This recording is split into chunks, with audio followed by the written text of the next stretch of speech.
Welcome to Nasdaq TradeTalks, where we meet with the top thought leaders and strategists in emerging technologies, digital assets, a regulatory landscape, and capital markets. This segment is presented by Charles Schwab. I'm your host, Jill Malandrino, and joining us this afternoon, we have JP Castellanos, Director of Threat Intelligence at Binary Defense, Carlos Perez, Director of Security Intelligence at TrustedSec, and Dave Chronister, CEO of Perimeter Security. We're here to discuss Crimeware-as-a-Service 2.0 and how AI is changing the underground cybercrime economy. Certainly a lot to unpack here. Thanks so much for joining us this afternoon.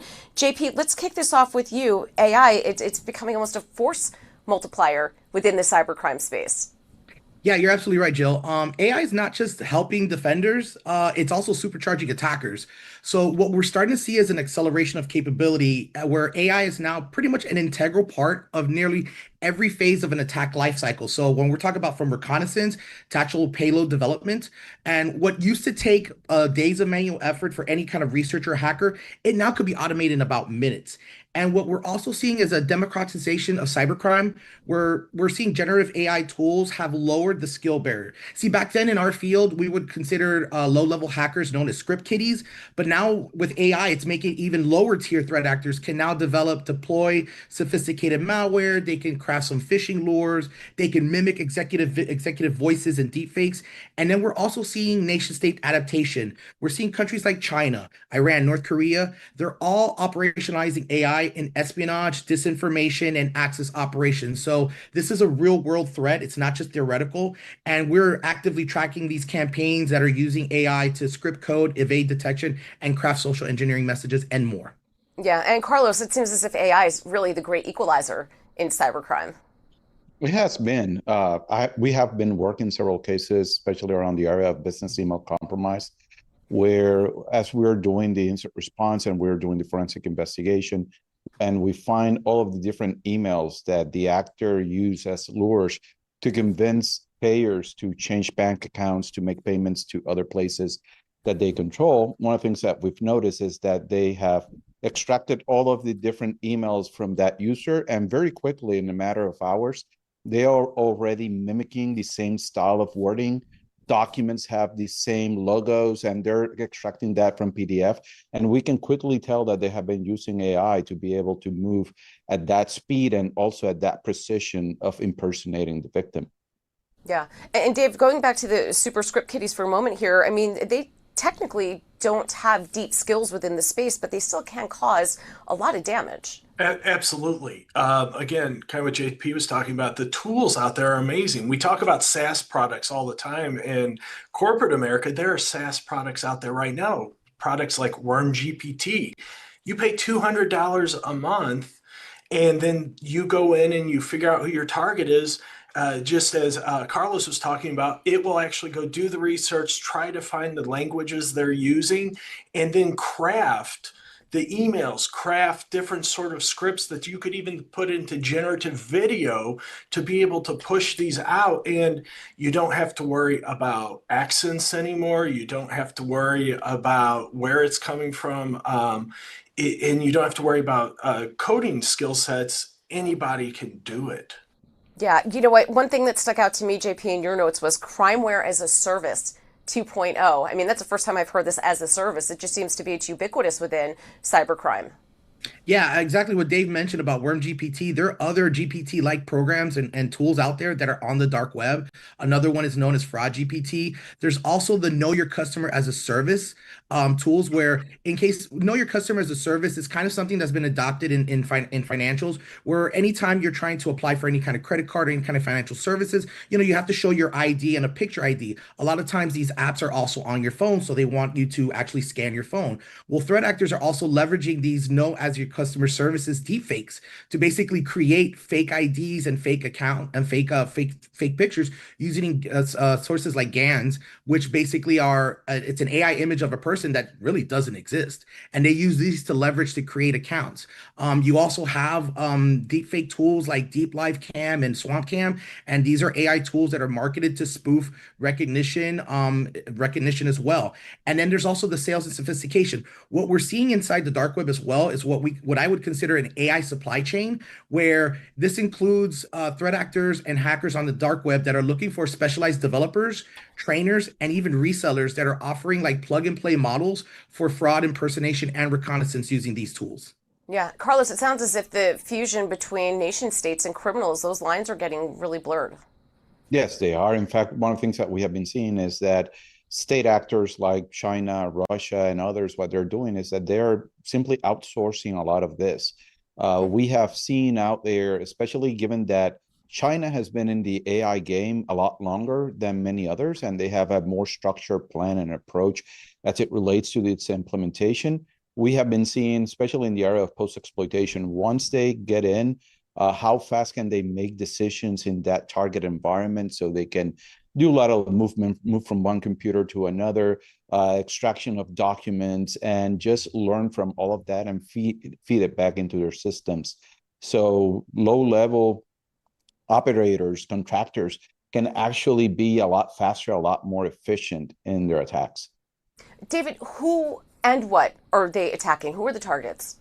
When we're talking social engineering, the elderly are a major target, uh, billions of losses with them. But, we also have other types of attacks happening using AI, something like DDoSing. And, these are then attacking larger organizations. The largest attack that's ever happened, 11.5 terabytes of data going in, will take down any company that you have there. Pretty much it's anybody that will pay what they are wanting you to pay for, either extortion, for turning on your internet connection back, turning off that DDoS, are who their targets are. And I think it really comes down to who the attacker is to who the target is. Yeah, I mean, David, not even that. These things can move markets. They could be, catalysts to geopolitical issues by the time you figure out what it is, right? Is it real? Yeah. Is it not? And what's the source of it? Some of the damage is already done. Disinformation is happening all the time, and you can make it look real. If you have a country's prime minister that is released a video that then maybe doing something nefarious or making some sort of statement, again, knee-jerk reactions by everybody can cause some damage to happen before it's even validated. Yeah. So what's the issue here, JP? Is it because the bad actors can just move quicker than the good actors? What's the holdup here? In other words, I think, personally speaking, and the audience can also question this, I think it's just a matter of just misinformation these days. The lines have backed so much right now that you're questioning everything you see. With the initial with Sora that just released not a few weeks ago, I can see threat actors using Sora all day for creating so many malicious types of deepfake attacks going on. And these are not going to just target the elderly, but I think these will target politicians. These will target major players of industry if they haven't been targeted already. This will be focused on them as well. And I think that's the problem right now, is that we have to, as a society, we really have to question what we see nowadays online, especially specifically now with the rise of AI. yeah, for sure. I mean, Carlos, what keeps me up is critical infrastructure. I mean, clearly that's a prime target. Yes, it actually is. And one of the things that happens is that now the attacker doesn't have to have a very deep level of knowledge into the different IC systems, SCADA systems that they're targeting. The AI will have that knowledge and is able to just guide them through the steps, guide them in the development of tooling, guide them in how to prepare those lures and where to move next to have the most impact for their given mission. Yeah. David, let's talk about the risk within the crypto ecosystem. Yeah, you have different attacks that can happen, and it kind of all goes back to what Carlos and JP have talked about. I don't necessarily need to know how the crypto works to be able to attack it at this point. Doing 51% attacks, being able to control some of these miners to be able to inject nefarious data into the fabric. It does it for me. And again, there are dark web SaaS solutions to accomplish this. And then we get into the social engineering to be able to steal your crypto wallets. And we're seeing quite a bit of that. A lot of them going after some of the larger crypto companies out there as well to steal, crypto from wallets on a mass scale. Yeah. Well, David, what about for the everyday person such as myself and the Internet of Things? I mean, we're connected virtually with every device, whether it's in the home, whether it's anywhere, your phone's working remotely, your Ring app, right? So what's the average person supposed to do who's not experts like the three of you? Well, and it's tough even for us experts. We have family members that are plugging things in, and it creates a connection into your environment. It creates a device on the internet. And a good friend of mine, John Matherly, has created a search platform that I could actually look for all the Ring devices there. And if I know that there's some sort of exploit, I can now use that to attack other people. So essentially, your IoT device might not necessarily make you less secure, but it could make other people less secure. And one of the problems we see is all technology has a lifespan.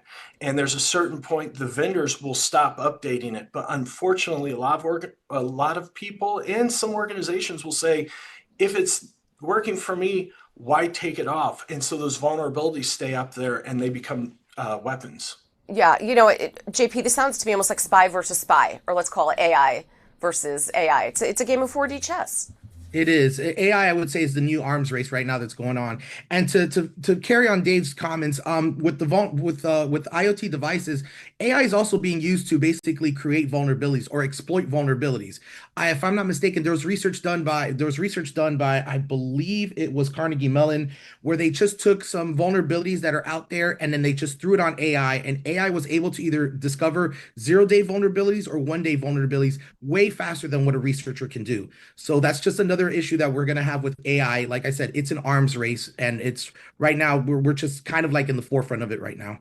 Right. So, Carlos, what it sounds like to me, from the enterprise perspective, when you're thinking about offense and defense, every single thing that you model out has to have a cyber first mentality. Yes, it does. And one of the things that we also have to consider is that a lot of companies are moving sometimes way too fast with AI. Yeah. We have had cases where customers have fired part of their SOC, replaced that with AI products. And then when we get called in to do an investigation and we're going through the entire process of incident response, the AI has a hallucination, has us running down a bunny trail for an hour or so until one of the analysts just simply goes and tells it, give me the raw logs. And the AI very politely comes back to you and says, oh, I'm sorry, I was mistaken. And then you get frustrated for running for 1 hour with it. But at the same time, it is improving. It's getting faster. It is iterating and improving at a speed that we have not seen before with other technology, I would say. It's almost like it's self-inflicted wounds in a way, right? Let's just call it, late 2022, when generative AI became part of everyone's vernacular. There was this race in a competitive landscape, and I understand that, whether it's internal or external facing products, to get some sort of AI solution, whether the problem existed or not, out there. And I think now we're starting to see those gaps and those vulnerabilities exposed. And we're also seeing it when it comes to just regular implementation of code. People are using AI, introducing some vulnerabilities that have been addressed before. There's a lot of, I think they call it sludge or slack, that comes from writing all of your code with AI that has been causing a lot of problems. In fact, now we have the problem that when we're overusing it, we're not aware of all of the different decisions that it actually made. We're not aware, or we don't have situational awareness on how they set up that infrastructure for us. And that is going to, in the long run, cause a lot of problems as we move forward. Right. And David, I think part of the issue is, too, it's not as if there was malintent, but if you're trying out, new types of AI tools and so forth, inadvertently, what if some confidential data gets in there, or, something enters your system and you're unaware of it? Yeah, I think having your regulated information, your sensitive information, your company's secrets going into AI and commingling in training, or when they say, well, we're not going to train, are you sure that it's actually happening that way, is dangerous. But, to go back to what Carlos was saying, I'm a CEO. I deal with a lot of business owners, and there is almost a peer pressure on how much AI can you implement Yep. into your company. I have a board of advisors, and these are very smart people, all CEOs, and they're like, Dave, why are you not implementing AI? I go, the problem is as a security company, if I am bleeding edge, I am risking it for everyone. And organizations and CEOs a lot of times are risk takers and don't think about the security implications. Going back to the outage we had with a company earlier this year, there's questions now on a lot of their DevOps were replaced with AI, and now all of a sudden, one of the biggest outages we've seen in recent history has happened. Is there going to be a point where companies step back and go, what happens when things don't work? Yeah, and I think that's an excellent point that you bring up and that you're advocating that to the board. And I think even if we broaden out the conversation to what CISOs are dealing with and being able to get that buy-in from the C-suite, from the board, all the business units, remove those silos. I think being a cyber-first culture as an enterprise is going to be the competitive advantage, right? Because if you do have an outage, if you do have an incident, you're not going to be around. No one's going to want to do business with you. Yeah, and I think everybody is just so worn out with breaches, with companies having outages, and the whole mindset of infosec or your cybersecurity department is the department of no. They really need to reframe it. And like you said, we're cyber first. We don't anticipate an outage. We don't anticipate problems, but we want to be prepared when this happens. And we need to look at not only the good features of AI, but we also have to look at what happens when it goes wrong. Hallucinations and incorrect information is skyrocketing with AI, and it may not be bad if you're setting up internal marketing pieces, but when this is your SOC, or this is something that is dealing with your base level code, that becomes a major red flag. Yeah, it certainly does. And JP, I think this is why you should also have a proactive stance with it. Cybersecurity isn't something that you set and forget. Correct. I would say one of the things you would want to have when dealing with AI is what I would call a human in the loop, where you are questioning it, right? You don't, and I mean, if you're using any kind of AI, it tells you in the bottom that AI can make mistakes. There is a disclaimer. So we should really take that into account whenever we're asking AI to generate things for us. We need to question it, because if we don't and we just completely believe in it all the way, this is where you're going to have problems where the AI just doesn't do what it's supposed to do, or basically gets corrupted. Another threat that I'm also looking into a bit more is organizations that are fully adapted at AI. The possibility of an adversary getting into that LLM and getting to that AI, and then working as an insider in that AI platform and manipulating it to its advantage. That's another threat that we're starting to see being talked about on the underground. Yeah, Mhm. and Carlos, to wrap up here, I would imagine with agentic AI being incorporated, at a rapid rate as well, that just, adds to the complexity of this. Yes, it does. In fact, we can see it right now just in the job postings. We are seeing job postings where they're looking for developers to fix byte coding, to clean the code that was generated by AI. So as we are seeing a lot of people just use agents to write the code, that means a lot of more code is being generated by the AI, a lot more places that we need to check. And now we're seeing that we're hiring more coders back that were previously fired just to fix the code that AI generated. But at the same time, companies see it as a cost value proposition where they see, I'm going through these costs of hiring some developers to fix this, but at the same time, I'm pushing out code faster. But there's not a very good measure when it comes to the risks that are involved. It's one of the things that I have seen. Until it doesn't blow up in somebody's face and they don't encounter a big problem, a lot of stuff is not being addressed at this moment. All right. Appreciate all of your insights. Thanks for joining us on Trade Talks. I'm Jill Malandrino, Global Markets Reporter at Nasdaq.